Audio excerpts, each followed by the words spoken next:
It was a late and quiet night, and I found myself with nothing much to do. I had heard about this website called Omegle, where you could chat with random strangers anonymously. Feeling a bit curious and adventurous, I decided to give it a try. As soon as I entered the website, I was greeted by this simple interface, a black screen with a chat box and a stranger on the other side. I typed a simple hello and hit enter, not knowing what to expect. To my surprise, the stranger responded almost instantly. "Hello there," the stranger typed. I couldn't help but feel a shiver down my spine, as if someone was watching me. I shook off the eerie feeling and typed back, engaging in a polite conversation. We talked about mundane things at first, our interests, where we were from, and so on. But as the conversation progressed, the stranger began to ask oddly personal questions. Questions about my family, my daily routine, and even my favorite places to hang out. It was unsettling, to say the least, but I pushed my discomfort aside, thinking that maybe they were just trying to make conversation. Then, out of nowhere, the conversation took a darker turn. The stranger mentioned things that they shouldn't have known about me: my childhood home address, my pet's name, and even my upcoming weekend plans. My heart raced and I started to panic. How could this person know all this? Was it some kind of sick joke? I tried to end the conversation and disconnect, but the stranger seemed to have an uncanny ability to keep me engaged. They started describing details of my room, the color of my walls, the posters on my wall, the books on my shelf. I felt an overwhelming sense of dread, as if my privacy had been completely violated. At that point, I abruptly closed the browser tab, my hands trembling. I couldn't believe what had just happened. I checked all my privacy settings and made sure that my webcam and microphone were disabled. I even ran a security scan on my computer, fearing that I might have been hacked. I couldn't shake off the feeling of being watched, even after I had disconnected from the chat. It took me a long time to calm down and eventually fall asleep, the fear still lingering in the back of my mind. From that day on, I swore off Omegle and any similar platforms. The experience left me shaken, reminding me that the anonymity of the internet can sometimes lead to truly disturbing and unsettling encounters. It was a chilling reminder that you can never truly know who's on the other side of the screen, and sometimes it's better not to find out.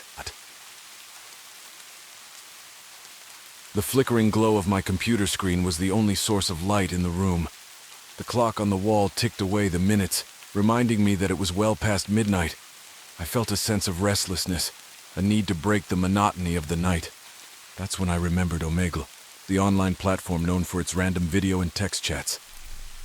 I hesitated for a moment, recalling the eerie stories I'd heard about creepy encounters on Omegle.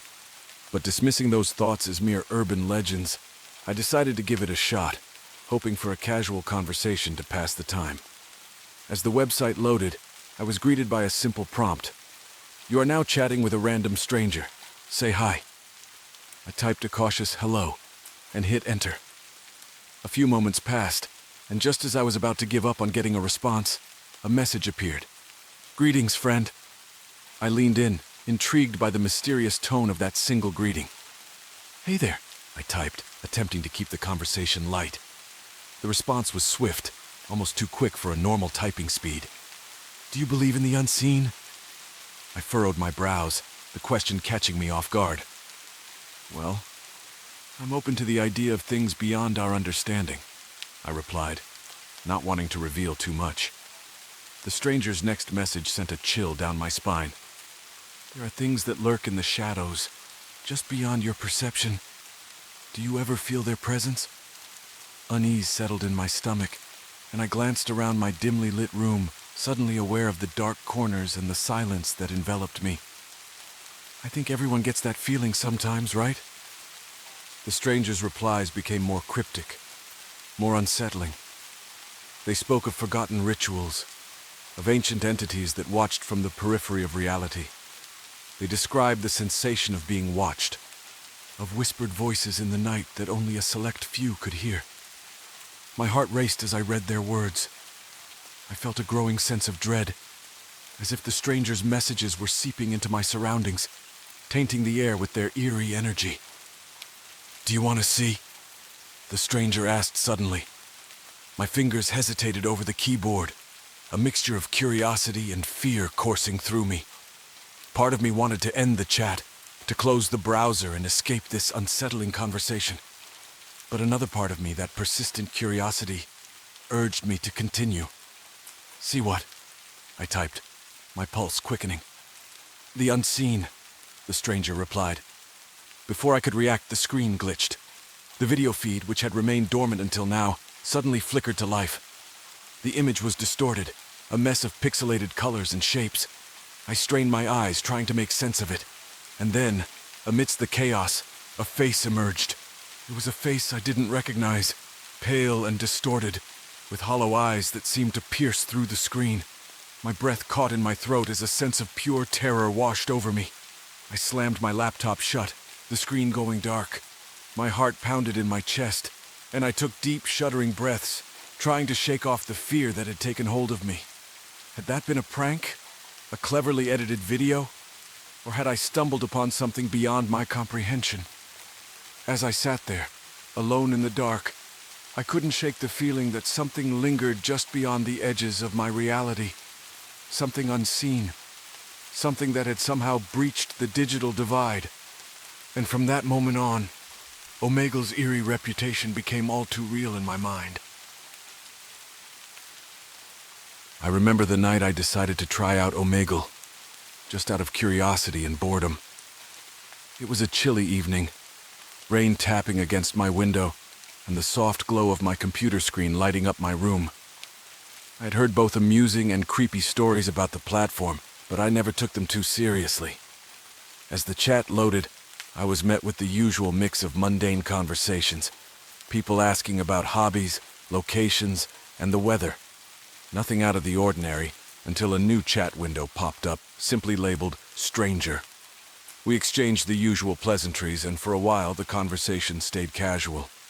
We talked about movies, music, and life in general.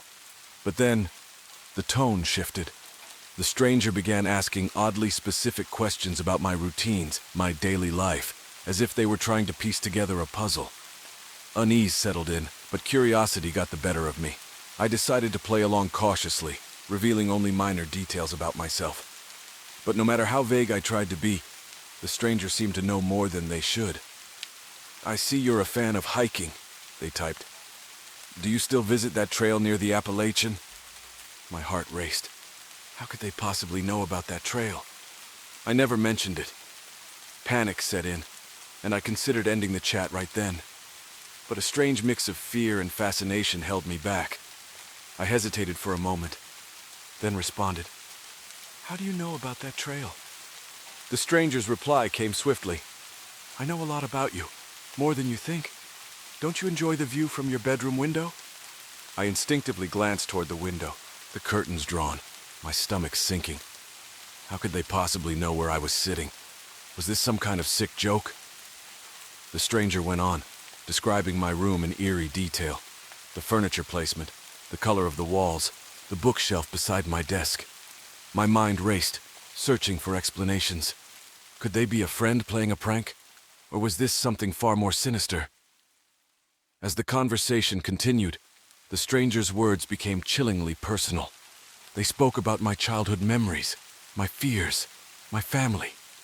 It was as if they had access to my most private thoughts. At this point, I was trembling. My hands were clammy, and I felt a cold sweat running down my back. I knew I had to end the conversation, to shut down the computer, to escape from whatever mind game this person was playing. With trembling fingers, I typed, "I don't know who you are, but this is messed up. I'm ending this now." And just like that, I closed the chat window. The room was silent, the only sound the pattering of rain outside. I sat there staring at the screen, my mind racing with questions and fear. To this day, I have no idea who that stranger was or how they knew so much about me. Was it a skilled hacker? A prank taken too far? Or was there something more supernatural at play? One thing is certain, though. I've never returned to Omegle, and I've become far more cautious about the information I share online.